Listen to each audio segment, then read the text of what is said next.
생활비 관리한다고 가져가 놓고 용돈 3만 원씩 탔으라 그러면 누가 좋다고 해. 신용카드도 쓰지 말라 그러지. 돈 좀 달라 그러면 어디에 쓸 건지 꼬치꼬치 캐묻지.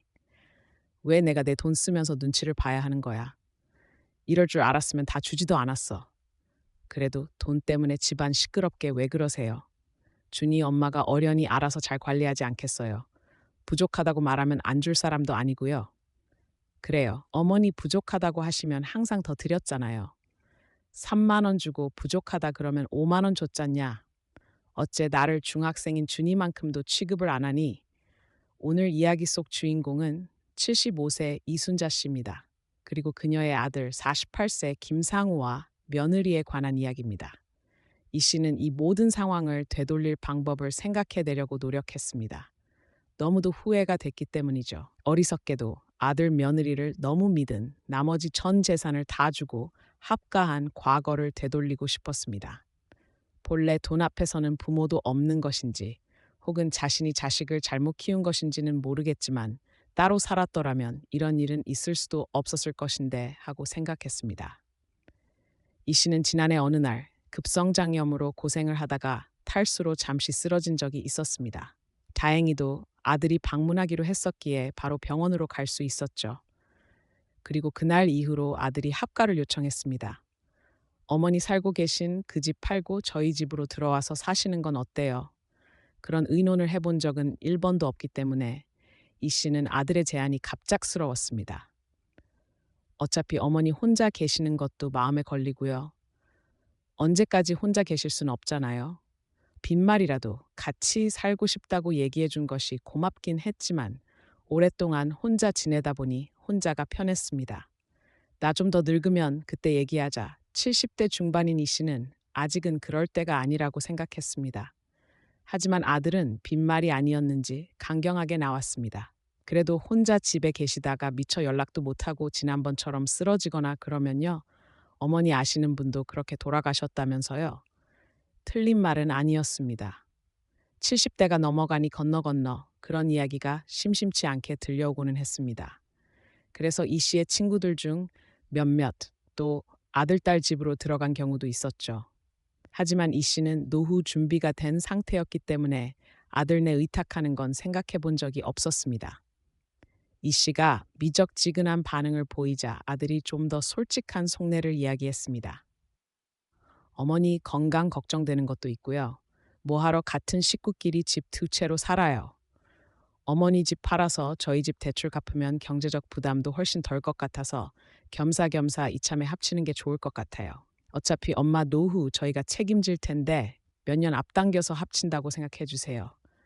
나도 생각할 시간이 필요해 하지만 아들의 말도 이해는 갔습니다. 지난번 쓰러졌을 때도 10년 감수하기도 했고 아들네와 살림을 합치면 경제적으로도 이득은 이득인 듯 했습니다. 물론 아들네가 말이죠. 며칠 고민 끝에 이 씨는 부동산에 집을 내놓고는 아들 집으로 들어갔습니다. 그래봤자 차 타고 20분 거리라 환경에 큰 차이는 있지 않았습니다. 그런데 합가하자마자 상황은 이상하게 돌아갔습니다. 어머니 저희 집 돈은 전부 제가 관리하고 있어요. 준이 아빠 월급도 전부 저한테 줬다가 제가 용돈 주고 그러거든요. 그래야 저축도 계획적으로 할 수도 있고 그러잖아요. 그러니 이 씨는 자신과는 상관없는 얘기인 듯 며느리의 말을 들었습니다. 그래서 어머니도 같이 사는 식구니까요. 통장 있으신 거 저한테 주세요. 내 통장을 이 씨가 놀라서 묻자 며느리는 당연하다는 듯이 말했습니다. 제가 뭐 어머니한테 달마다 생활비를 받을 수도 없고요. 같이 살면서 네 돈 내 돈 하는 거 저는 정말 싫거든요. 그건 결혼 초부터 준이 아빠한테도 확실하게 말한 부분이에요. 전부 돈 합쳐서 관리해야죠. 그렇게 해서 저희가 이 정도로 잘 살 수 있는 거고요. 똑 부러지는 며느리의 성격을 이 씨도 모르는 것은 아니었습니다. 하지만 통장을 통째로 달라는 것은 망설여질 수밖에 없었습니다. 나는 따로 쓰면 되잖냐? 뭐 하러 그래요? 같은 집 살면서 같은 밥 먹고 할 건데요. 이제 어머니도 제가 용돈 드릴게요. 쓰실 만큼 충분히 드리니까 걱정 안 하셔도 돼요. 그래요. 어머니, 준이, 엄마 말대로 하세요. 그래도 내 돈은 내가 가지고 있고 싶은데 그러자 며느리가 웃으며 말했습니다. 설마 저 못 믿으세요? 저는 다른 뜻이 있는 게 아니라 가족이라면 다 합쳐서 동등하게 사용해야 된다고 생각해서 그랬어요. 어머니 필요하실 때마다 달라고 하세요. 관리만 해 엄마가 한다고 생각하세요. 아들까지 그러라고 하니까 거의 강탈당하는 수준이었습니다. 집 팔아서 아들 주고 통장까지 주면 이 씨는 무일푼이었습니다. 하지만 아들 월급도 다 며느리가 관리한다는데 자신만 내 돈이라고 안 줄 수는 없는 분위기였습니다. 통장으로 돈 보내면 되니 그러자 며느리가 통장을 통째로 달라고 했습니다. 그렇게 보내면 세금 물어요. 어머니 제가 관리하면서 조금씩 빼서 쓸게요. 하지만 아무리 며느리가 경제권을 쥐고 있다고 하더라도 땡전 한 푼 없는 것은 불안했습니다. 그래서 이 씨는 비상금이 들어있는 통장 하나는 빼놓고 며느리에게 주었습니다. 어머니 다녀오겠습니다. 아침 일찍 아들, 며느리, 중학생, 손자까지 한 번에 집을 나섰습니다. 그러면 그때부터는 이 씨 혼자 집에 있기 때문에 이전 생활과 다르지 않을 것 같지만 크게 달랐습니다. 혼자 사는 살림이야 얼마 안 되니 청소도 며칠에 한 번씩만 해도 더러워지질 않았고 반찬도 늘 먹던 반찬에 먹으면 돼 빨래도 얼마 나오질 않았습니다. 하지만 아들, 며느리, 손자 셋이 추가된 살림은 혼자 살 때와 세네 배가 아닌 10배 이상 차이가 났습니다. 노동의 강도가 말이죠. 맞벌이를 하는 아들, 며느리 때문에 누가 먼저 말하지 않아도 자연스럽게 이 씨가 가사일을 하게 되었습니다. 하루 종일 집에 있으니 모두들 그래야 한다고 생각했습니다. 어차피 따로 살 때도 했던 일이니 조금 더 하면 된다고 쉽게 생각했던 것이 착각이었습니다. 그런데 안 그래도 좋지 않은 허리가 집안일 하다가 악화가 될 듯했습니다. 내 식구 살림살이 하기가 그만큼 힘들었습니다. 그런데 정작 이 씨를 가장 힘들게 하는 것은 그게 아니었습니다. 오늘 친구 만나러 나가는데 그러세요? 저녁 식사 전에 들어오시죠. 점심 먹고 들어올 거야. 네, 그리고는 이 씨를 멀뚱히 쳐다보는 며느리 이 씨가 망설이자 며느리가 하는 탄성을 내뱉으며 말했습니다. 얼마 필요하세요? 점심도 먹고 해야 하니까. 네, 여기요. 며느리는 지갑에서 10,000원짜리 3장을 꺼내서 이 씨에게 내밀었습니다.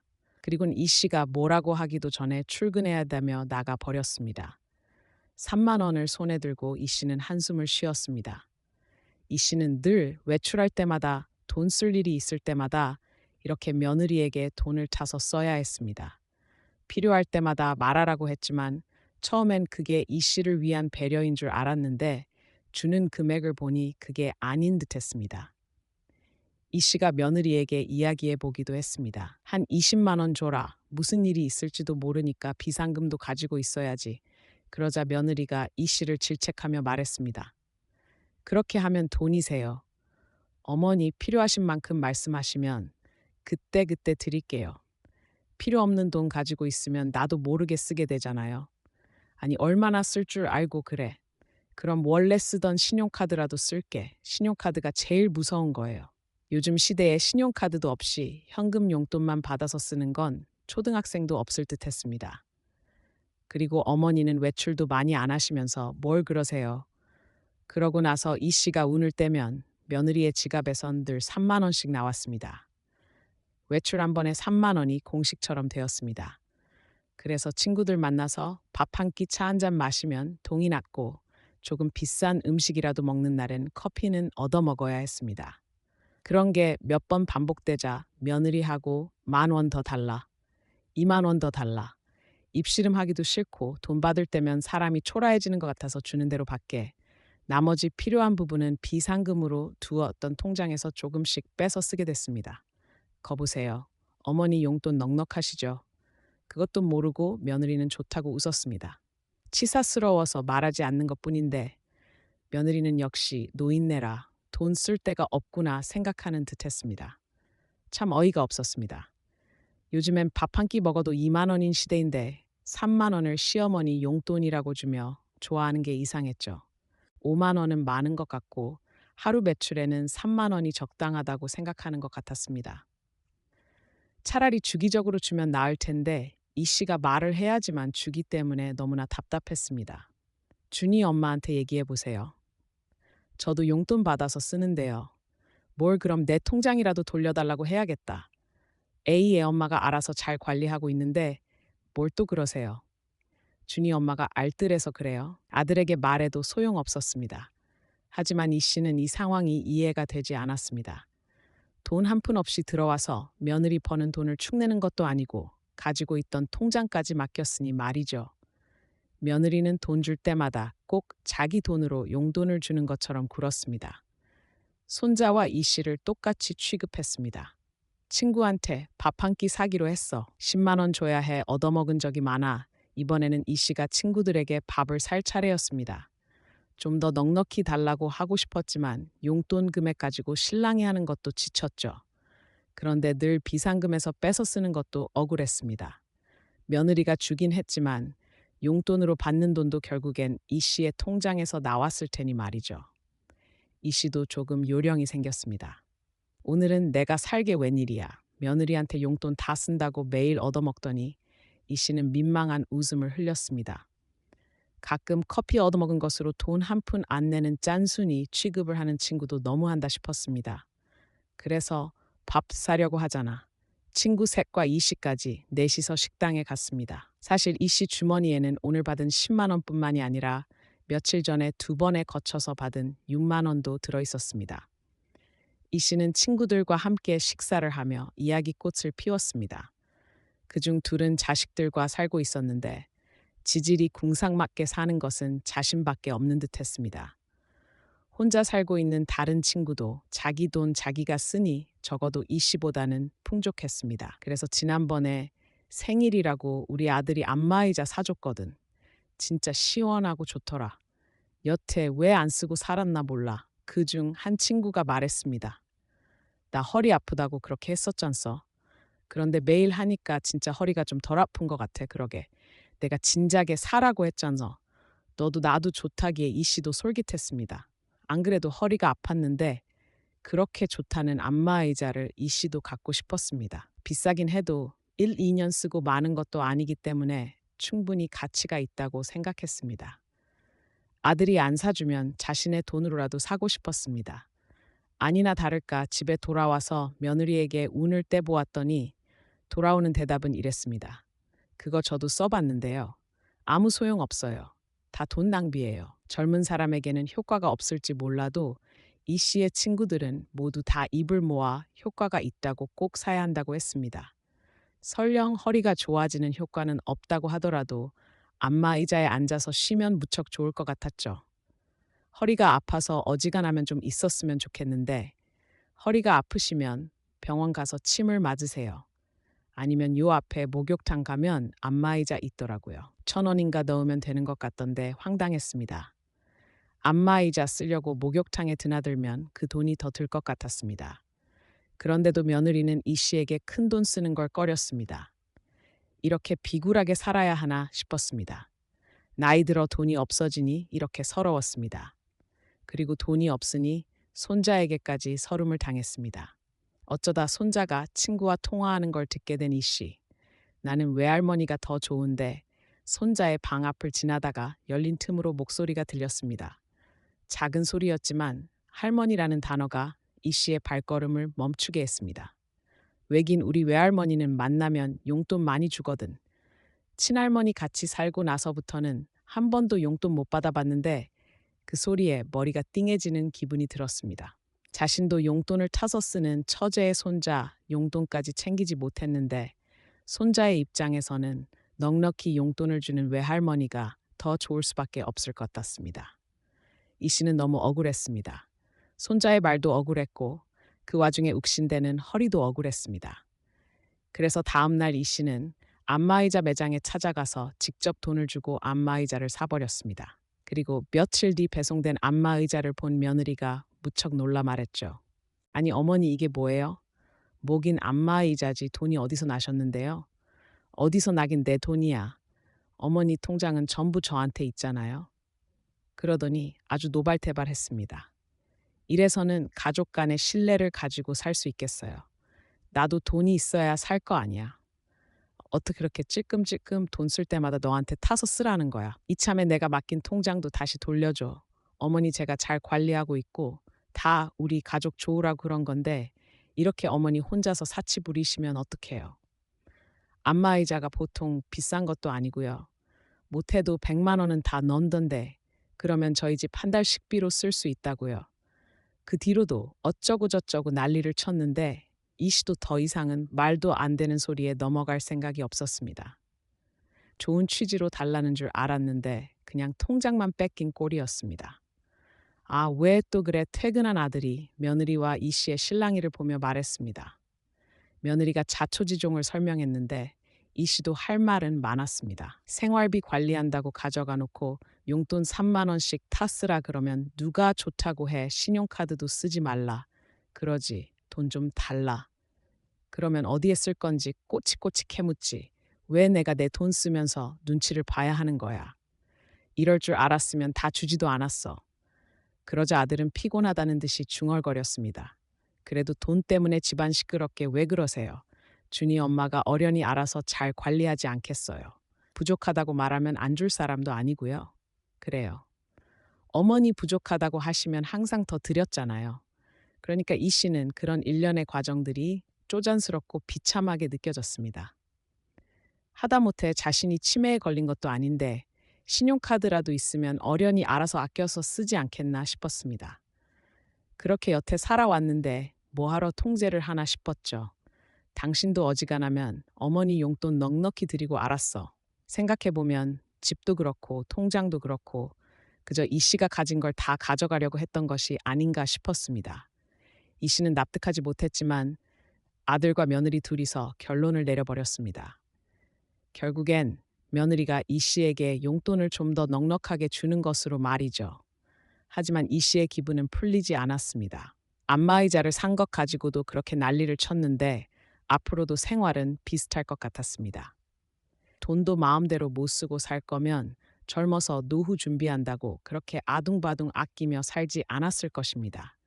이 씨는 혼자 살 때 하루에 나가는 생활비가 얼마 되지도 않았습니다. 집도 있으니 모아둔 돈 쓰며 살다가 큰 병에 걸리면 집 팔아서 좋은 요양원이나 들어가면 되겠다 싶었는데 아들의 말을 들은 것이 잘못인 듯 했습니다. 아들이 이 씨의 노후를 책임져 준다더니 오히려 삶이 더 복잡해진 듯 했습니다. 다음 날 며느리가 인심을 쓴다는 듯한 표정으로 이 씨에게 10만 원을 주었습니다. 하지만 아껴 쓰라고 다시 한번 눈치를 주니 3만 원씩 여러 번 받으나 10만 원 한 번에 받고 여러 번에 나눠 쓰나 그게 그거였습니다. 이 씨가 분가를 결심하게 된 결정적인 이유는 며칠 전에 있던 일 때문이었습니다. 아들 말로는 곧 이 씨의 집이 팔릴 것 같다고 했습니다. 부동산에서 오는 연락은 아들이 받으니 자세한 진행 상황은 이 씨는 알지 못했습니다. 예전 같았으면 그런가 보다 하고 넘겼겠지만 요즘에 이 씨는 생각이 많아졌습니다. 더 이상 이렇게 궁핍하고 갑갑하게 살고 싶지 않았습니다. 그래서 집을 팔아서는 안 된다고 생각하고 있던 중 우연히 아들 며느리의 대화를 듣게 됐습니다.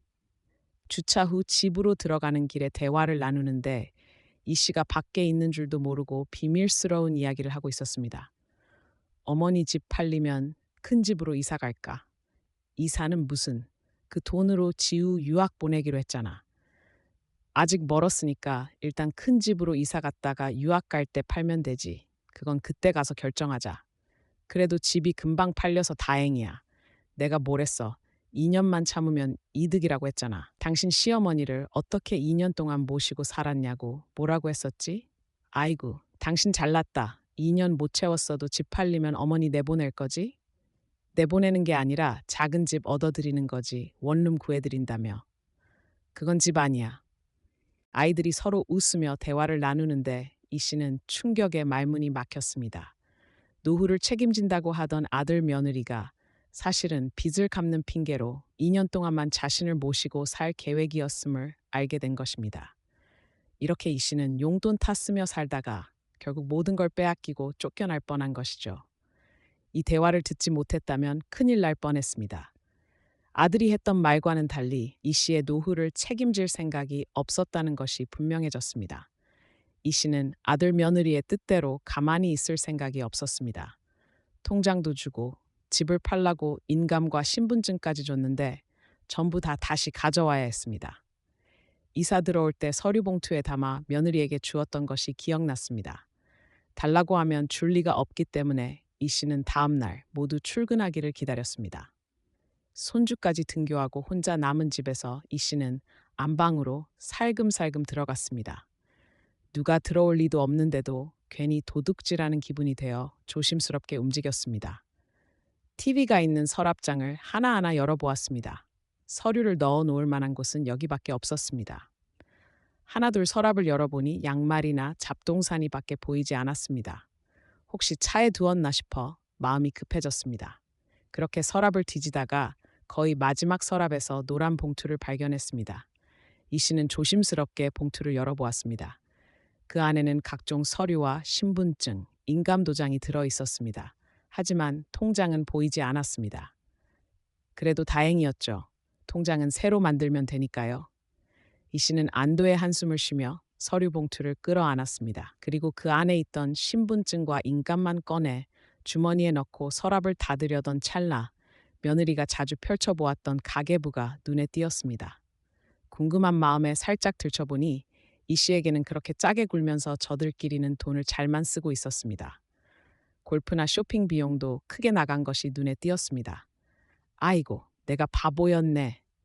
이 씨는 그제야 자신이 당한 것을 깨닫고 노트를 덮으려던 찰나 눈길을 끄는 목록이 있었습니다.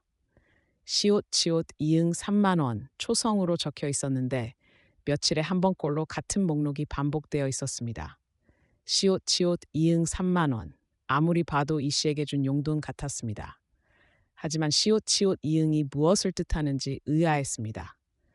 여러 가지로 생각해 보다가 더 중요한 일이 있으니 노트를 덮고 나왔습니다. 이 씨는 그대로 집에서 나와 원래 살던 집으로 달려가 인감을 숨겨놓았습니다.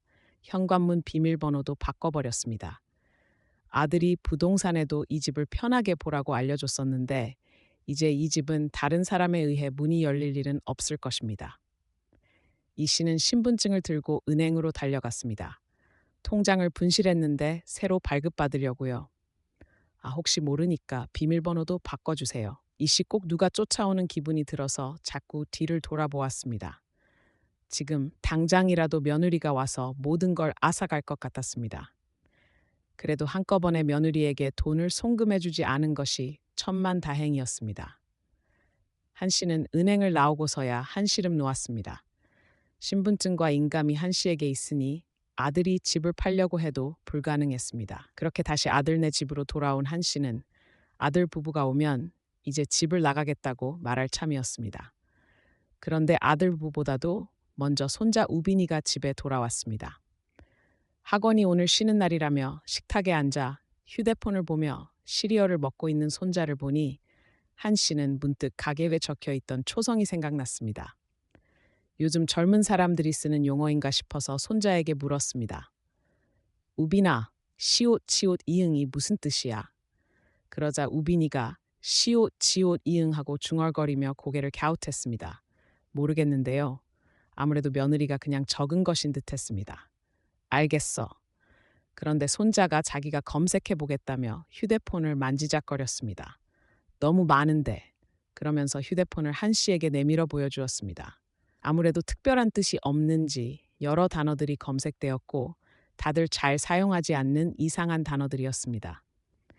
그런데 휴대폰을 손자에게 돌려주려던 찰나 그중 한 단어가 눈에 띄었습니다. 식충이. 검색된 단어 중 가장 말이 되고 가장 적합한 단어였습니다. 순간 눈앞이 암전되는 듯한 기분을 느꼈습니다. 높은 곳에서 떨어지는 것 같기도 하고 물속에 잠긴 듯 아득하기도 했죠. 한 씨는 바닥에 털썩 주저앉았습니다. 손자가 의아해했지만 한 씨는 미처 신경 쓸 정신이 없었습니다. 아무리 돈 때문에 자신을 데리고 살았다지만 며느리가 자신을 어떻게 여기는지 단 세 글자로 모든 게 설명이 됐습니다. 아들이 결혼한 지 20년이 다 돼가는데 그동안 며느리의 이런 본성을 모르고 살았던 자신이 바보였습니다. 가까이 살면서도 1년에 자주 볼 일이 없었기 때문에 몰랐던 것입니다.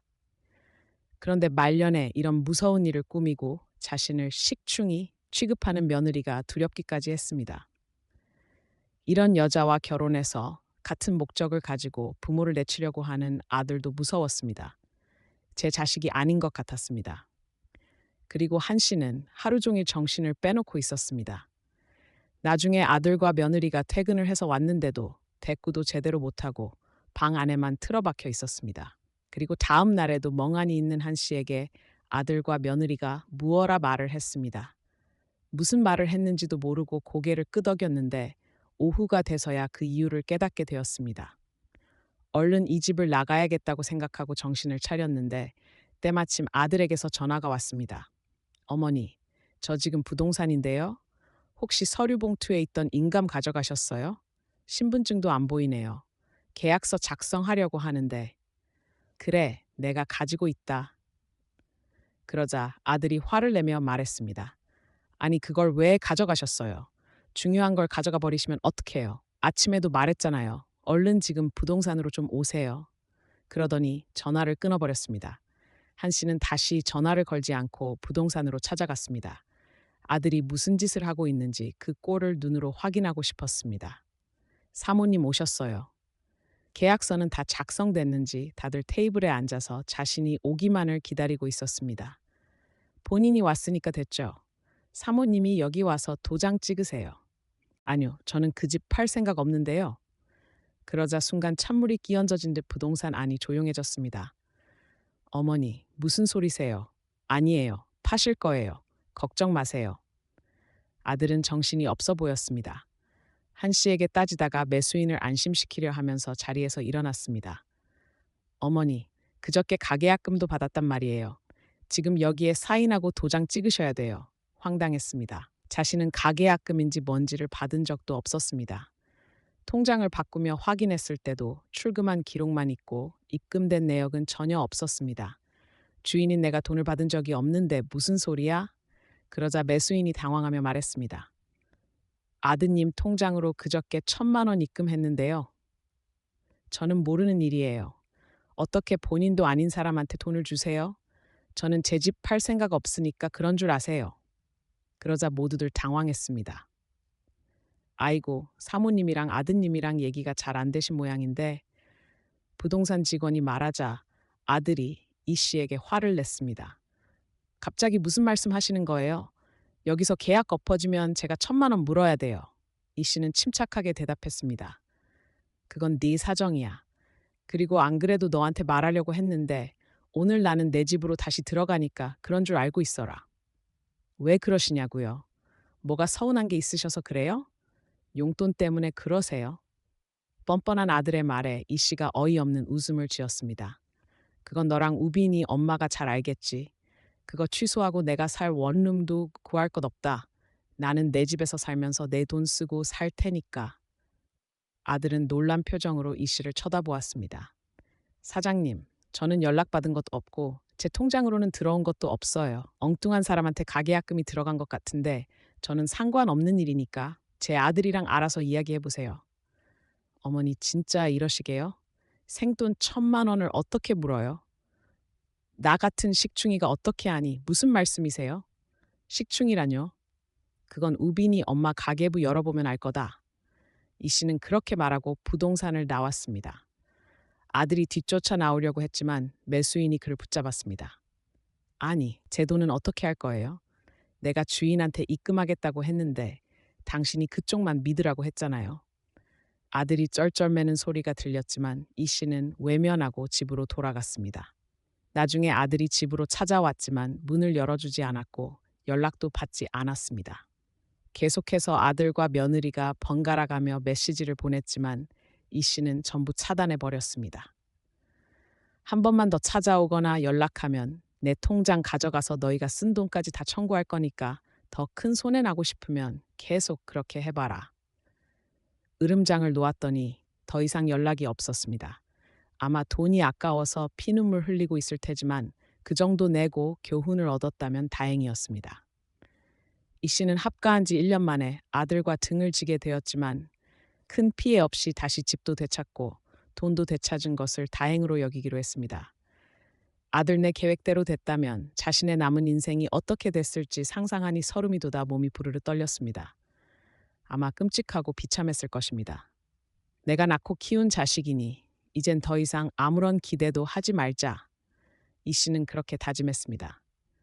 며칠 뒤 이 씨의 집으로 안마의자가 배달되었습니다. 그것은 아들네 집에 설치했던 이 씨가 산 그 안마의자였습니다. 이렇게 해서 모든 것이 제자리를 찾았습니다.